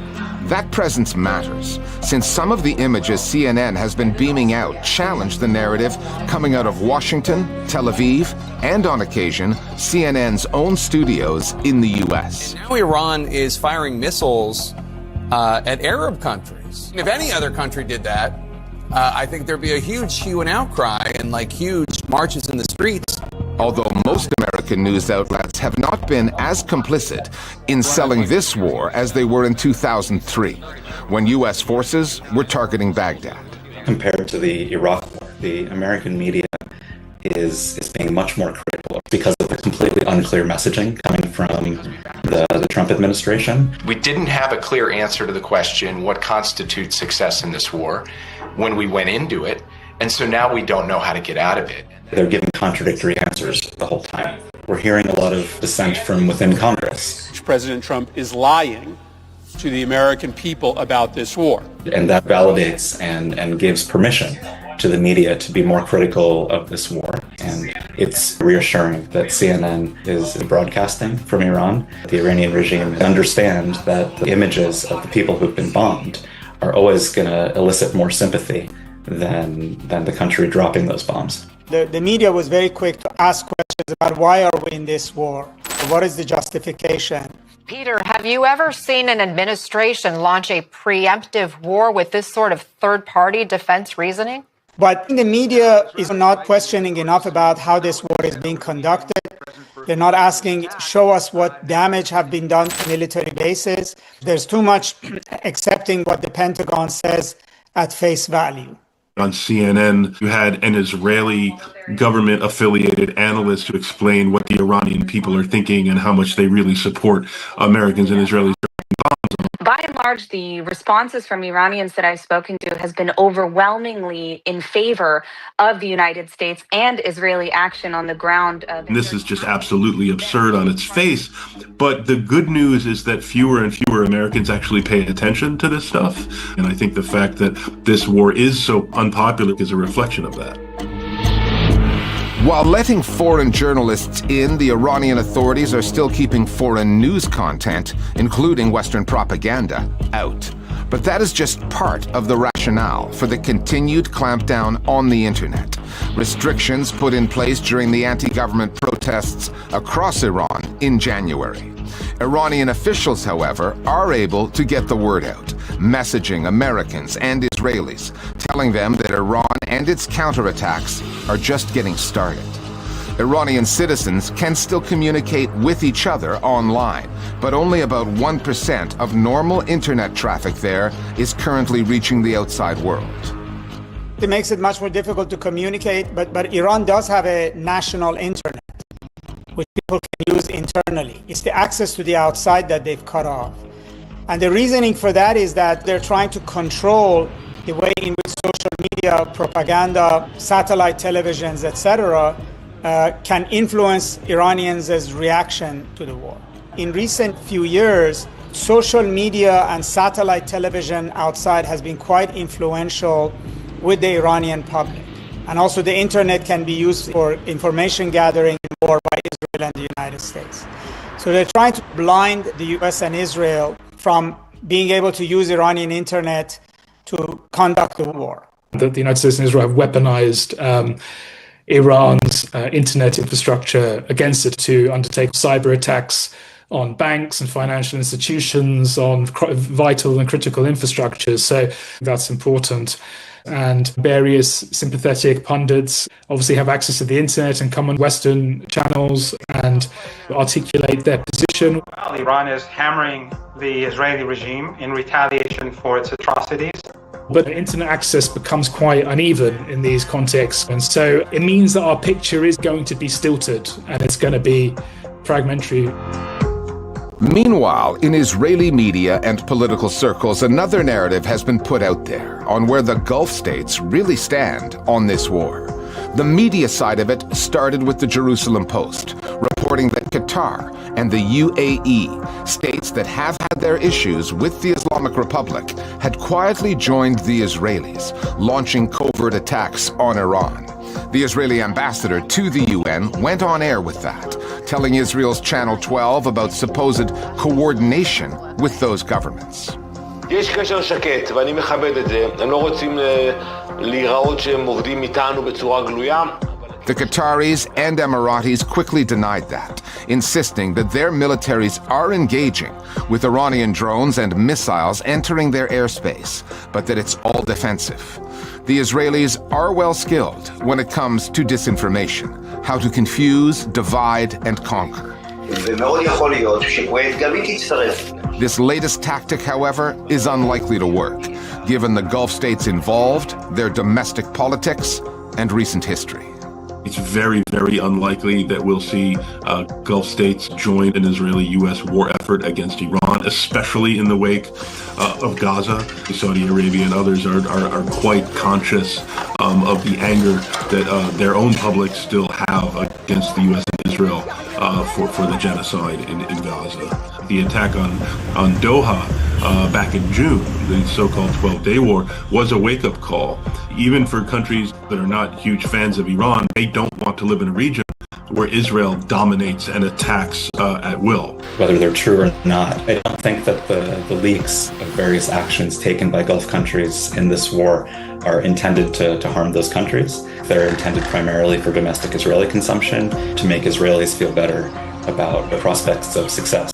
The one place where this war is supported is in Israel. So if you look at Israeli polling, it has been very, very supportive for the war in Iran because of the degree to which the Israeli public is also propagandized. So that's why we have this very confected and contrived picture, which is all part of the propaganda war. Staying with the war and the seemingly coordinated Israeli media reports about Gulf states allegedly attacking Iran, Tarek Nafa has been tracking the coverage of that story. The view that Israel and its media are using disinformation to drag the Gulf states into a war of Israel's making has fueled days of heated reporting and commentary. وسط هذا الضجيج الإعلامي تتكشف الأهداف الخفية، جر الخليج إلى مستنقع الحرب وتحويل المنطقة بأسرها إلى بركان توترات لا يهدأ. Prominent figures across the Arab world, some of them known as channels for official thinking, have been blunt in their anger towards the US for siding with Israel and its designs for the region at the expense of the Gulf's security. All of these countries have expressed fury and even a sense of betrayal at Iran's continuing attacks on them. In the case of Israel, it has been notable how clumsy attempts to involve Gulf states in this war have set back Israeli efforts to normalize relations with those countries. There was a strongly worded statement from Oman's foreign minister saying his country would not normalize with Israel, and this from former Saudi intelligence chief Turki al-Faisal. Forget the normalization, let alone what Israel is doing in Gaza and the West Bank. This is Netanyahu's war. You talked about the dog and the tail, who's wagging who. It is definitely Mr. Netanyahu. Since the first attacks on Iran, the White House and the Pentagon have struggled to contain their enthusiasm over their chance to test out the latest military hardware and software at their disposal. The U.S. has spent years investing in AI-enabled targeting systems, autonomous weapons, and long-range so-called precision missiles, tools that make identifying and striking targets easier, faster, and more dangerous than ever. And as has been the case in Gaza, AI-powered systems appear to be playing a central role in how this war is being conducted, guiding decisions that have life and death consequences. Matt Mahmoudi is a researcher with Amnesty Tech, as well as an assistant professor at Cambridge University. He's been digging into this topic for a while now and joins us here in the studio. Matt, Donald Trump boasts about having the greatest military in the world. Is this the moment, do you think, that he and the Pentagon, the Department of War, have been waiting for to test their vision of what war in the future looks like. It's clear that we're watching a new form of warfare emerge, and we've seen this going back to the start of the genocide in Gaza. We saw target acquisition systems like Lavender and Gospel that rely on large tranches of information, things like social media data, any databases that the government might hold, to make determinations about whether someone is a combatant or not.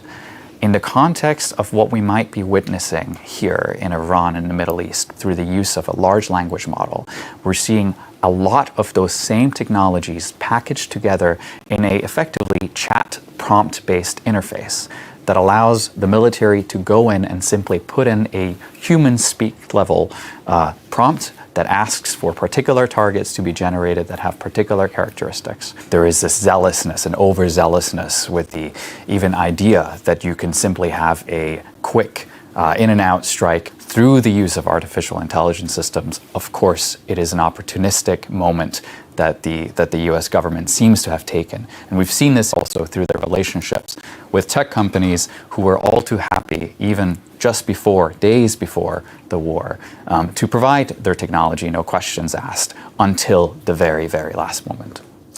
Now, we've seen how devastating some of these AI-powered strikes can be. That girls' school in Minab, a bombing that killed at least 165 schoolgirls and staff.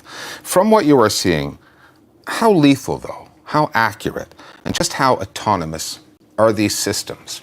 It is incredibly difficult to say how accurate these systems are because it really comes down to what your understanding of accuracy in these systems are. We look at things like Lavender, target acquisition systems, for example, in which there is a claim that by using disparate sources of data, you can generate a list of targets that can be hit with precision, but when you end up with a list that's, say, a list of 40,000 names, you start to wonder, who vetted these names? How do we end up with these names? Was it simply by proximity to particular facilities? Was it through posts that people made on social media? These probabilistic systems work simply through a relational approach in which you having been connected, for example, on a social media profile to a particular individual who may have said something or who may have a particular affiliation renders you a threat. In the same case, we're seeing in Iran now thousands of airstrikes on what seems like indiscriminate grounds, right? And you start to wonder, to what extent is there any accuracy at play at all? Sure, if your aim is to decimate the entire country, you could make the argument that you have acted with great accuracy in performing the devastation across Iran. But did you achieve the goal of eliminating the particular individuals that, say, you were interested in targeting? And this is where target acquisition gets it wrong. It is a AI washing of the attempt to establish a legitimate target. It's simply saying that because the system said that these targets are the correct one, that makes it a legitimate target, which is a violation of international law because individuals who are in the chain of command have not actively been involved in actually vetting and understanding who they're targeting and why. Another way to put it is, no matter how advanced these systems are, the failings come at the end where the human component still is. That's correct. And in the context of, for example, the disputes, the controversy between Anthropic and the US government, you see an instance in which Anthropic is insisting that they have a restriction written into the contract that they hold with the US government, with the Department of War, that says that they are against the usage of autonomous weapon systems without oversight.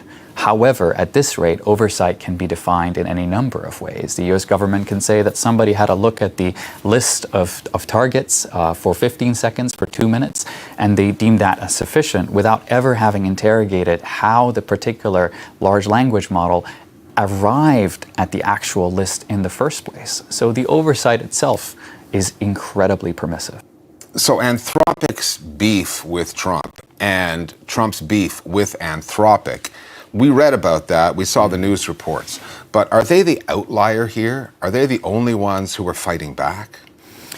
The interesting framing here is the fighting back component of it, because the company was very willing to enter this contract to begin with the US government, with the Pentagon. And we've seen a number of other AI companies that have, over the last few years, entered contracts with the Pentagon and Department of War, with the US Immigration Customs Enforcement, who has been actively involved in military tactics in the streets of Minnesota, of Minneapolis. And so the involvement of AI companies in tactics of warfare is not new. The fact that Anthropic was able to demonstrate resistance merely days before the strikes took place, the preemptive airstrikes on Iran, allowed them to position themselves at a moral high ground that lets them, on the one hand, sell their product for being incredibly potent in the context of warfare, as we see now, a couple of weeks on from the initial strikes.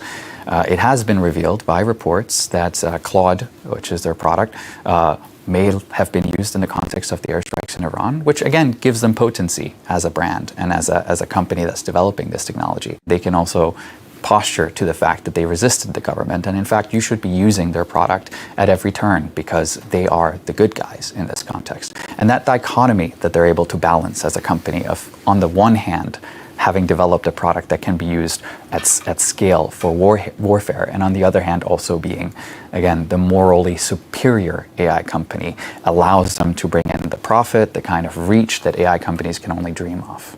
The use of these systems can make it difficult for some people to determine whether some of these attacks were deliberate, the result of intelligence failures, or the result of errors in AI itself. Is that creating a way for militaries to evade accountability and just say the machine got it wrong? It's really important to understand that under international law, you have to have a legitimate target under international humanitarian law when it comes to airstrikes, when it comes to the use of force. And you have to have a chain of command in which there is accountability of some variety. There has to be a clear understanding of who is exercising the command and who is then following the command. With the insertion of AI, we have a complete muddying up of who made the decision to kill to begin with. Was it the system? Was it the designer who designed the tool to begin with? Was it the person who sat and operated the interface or took the indicator that it was giving the person? And these are fundamentally questions that mean that these systems are more likely to automate killing at scale and create a sort of a dehumanization, because it doesn't allow for individuals that operate them to really get into the weeds of interrogating systems that they simply follow. We have been calling constantly at Amnesty International, at the Stop Killer Robots Coalition, for an internationally binding instrument on autonomous weapon systems precisely because of this, because there is currently no way of ensuring that there is any oversight, there is no accountability, and companies are some of the parties here that are able to simply skirt all of that whilst deriving most of the profit. What you're saying is that the fog of war, which was already thick, is being made thicker by AI. Absolutely. Matt Mahmoudi of Amnesty Tech, Cambridge University, thanks for speaking with us here at the Listening Post today. Thanks for having me. And finally, this past week, a renowned Palestinian historian, Walid Khalidi, passed away at the age of 100. He was born in Jerusalem in 1925, 23 years before the State of Israel was established. Khalidi will be remembered for his pioneering work in uncovering the facts of the Nakba, the catastrophe of 1948, including the Zionist master plan for the occupation and ethnic cleansing of Palestine. He was a skilled debunker of Israeli